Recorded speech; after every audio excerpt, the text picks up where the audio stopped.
Saudara-saudari yang terkasih, tentu kita prihatin kalau mendengar berbagai desas-desus kejahatan. Ada banyak kasus yang dilakukan oleh orang-orang yang seharusnya menjadi teladan hidup. Lebih sedih lagi saat kita menyaksikan bahwa para pelaku kejahatan tersebut, baik perdata maupun pidana, itu adalah orang-orang dengan nama baptis. Ternyata ada murid-murid Yesus yang jatuh, ikut arus, bahkan menjadi oknum dan otak pelaku kejahatan. Padahal kita diutus untuk menjadi teladan hidup yang menghadirkan kasih Allah. Setelah menuturkan sabda bahagia sebagai pedoman menjadi murid Yesus, Yesus mengingatkan identitas kita sebagai garam dan terang dunia. Pribadi yang memberi rasa dan selera di tengah kehambaran dunia, serta memancarkan cahaya ilahi di tengah kegelapan hidup duniawi. Saudara-saudari yang terkasih, pernah dalam suatu acara penggalangan dana di Bandung, saya mendengar sharing seorang dokter yang mengabdikan diri dalam pelayanan kesehatan orang miskin, terutama di daerah-daerah terpencil di pulau-pulau kecil.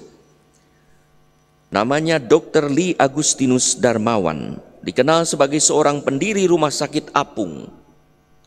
Dr. Lee mengalami bahwa profesi sebagai dokter yang dianugerahkan Allah bukan karena kehebatan dan kelebihan manusiawinya, tapi justru karena kekurangan dan kemiskinannya. Mengemban tanggung jawab sebagai perpanjangan tangan Tuhan. Iman dan rasio mendorongnya untuk mengabdikan diri pada pelayanan kesehatan bagi orang-orang miskin. Dia berkata, saya yakin ini adalah proyek Tuhan yang boleh saya kerjakan sebagai perpanjangan tangan saya. Saya bangga menjadi orang Indonesia. Itulah salah satu contoh pribadi yang mencoba menjadi garam dan terang dunia.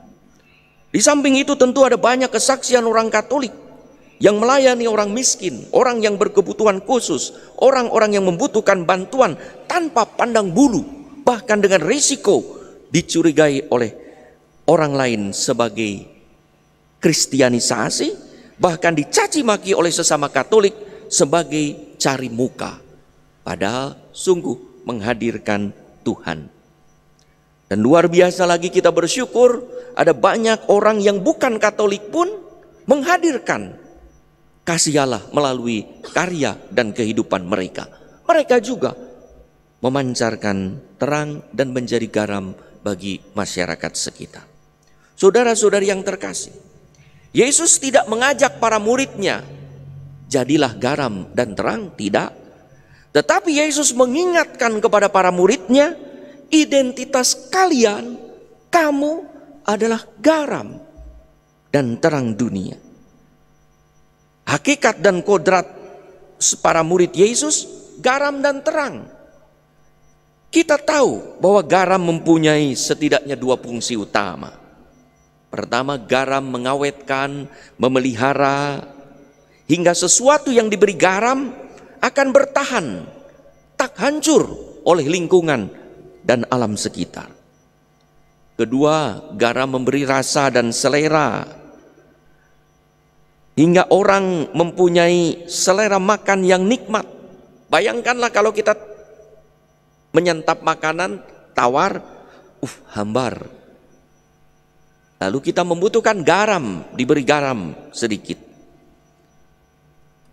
Para murid diminta untuk merevitalisasi diri berdasarkan semangat taat kepada Roh Kudus, hingga mereka mampu menjadi pribadi yang mengawetkan, mempertahankan nilai-nilai kerajaan Allah seperti yang diajarkan Yesus di tengah-tengah dunia yang penuh godaan dan tantangan. Ada macam-macam tantangan yang kita hadapi. Materialisme, hedonisme, sekularisme, yang bisa membuat orang pergi dari Tuhan, menjauh dan berbuat jahat, hidup dalam kegelapan. Maka di situ para murid Yesus diajak untuk menjadi pribadi yang merawat nilai-nilai, mengawetkan nilai-nilai luhur spiritual. Para murid diingatkan juga untuk memberi rasa dan selera pada masyarakat dengan hidup murah hati dan penuh belas kasih, sebagaimana Bapa murah hati adanya. Maka dalam dalam belas kasih tidak ada jalan buntu. Dalam bela rasa selalu ada jalan keluar. Dan itulah orang-orang yang telah menjadi garam dan terang. Siapa tahu garam dan terang itu adalah saudara-saudari kita semua. Dengan cara sederhana dalam hidup telah menerangi orang-orang yang ada dalam sekitar kita yang sungguh membutuhkan terang itu. Atau memberi selera dan rasa kepada saudara-saudara kita. Di situ Yesus juga mengajak para muridnya untuk secara berani dan kreatif menghadirkan Tuhan. Kehidupannya menjadi transparan, menjadi kaca bening yang melalui kasih Tuhan, kasih Allah dialami. Itulah yang dimaksudkan oleh Yesus di dalam Injil hari ini. Demikianlah hendaknya terangmu bercahaya di depan orang, supaya mereka melihat perbuatanmu yang baik dan akan memuliakan Allah Bapa di surga. Dan di situ kita menjadi terang yang adalah terang Tuhan sendiri dihadirkan melalui diri kita.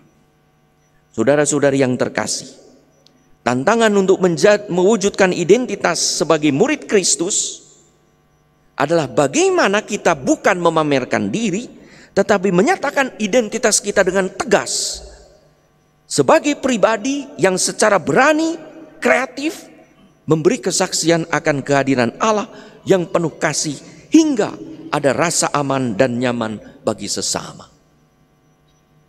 Itulah hakikat garam. Ia dikenal dan diakui keberadaannya justru pada saat ia memberi rasa dan selera kepada orang lain. Demikianlah terang.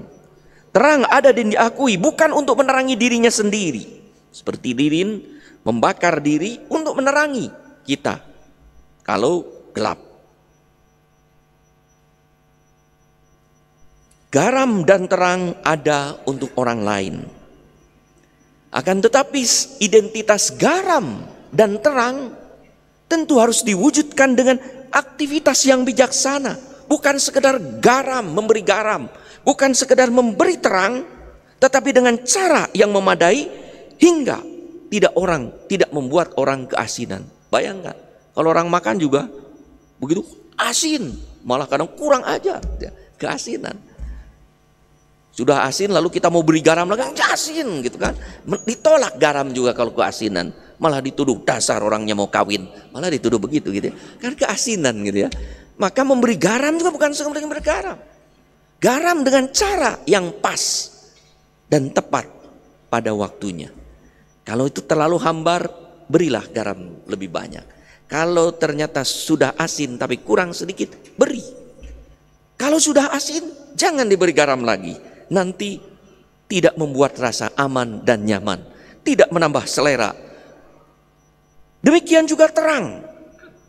Terang dibutuhkan ketika ada kegelapan, ada redup, orang membutuhkan cahaya. Ketika sudah bercahaya lalu orang menyinarkan terang lagi, maka orang bisa marah, kesilauan, silau, matikan. Nah, demikian juga kehadiran kita sebagai identitas garam dan terang harus dihadir bijaksana sedemikian rupa. Saudara-saudari yang terkasih, kekatolikan mesti dihidupi sedemikian rupa. Dengan cara yang baik, yang benar, yang santun, yang membuat rasa aman dan nyaman, rasa nikmat dan selera, agar menjadi berkat bagi orang lain, membuat diri kian bersuka cita ketika merasa menjadi berkat bagi orang lain, dan dirinya akhirnya makin memuliakan Allah, karena orang bisa merasakan kasih terang Allah melalui kehidupan kita. Mari Kita menjadi orang Katolik yang bercahaya dan memberi selera pada sesama dan tetangga dengan semestinya. Maka kalau orang Katolik hilang kekatolikannya, dengan apalagi dikatolikan, diasingkan, selain akan disingkirkan, bahkan diinjak-injak orang, seperti kata Yesus, kalau garam sudah tidak asin, akan dibuang dan diinjak-injak orang. Mari kita menjadi garam dan terang bagi tetangga, keluarga, gereja, dan bangsa, agar kehadiran kita dimanapun sungguh dinanti-nanti, karena memberi selera dan rasa, serta memberi semangat dan terang, serta semangat kehidupan. Jadilah, bukan hanya jadi, kita diingatkan, kamu adalah, kita adalah garam dan terang dunia.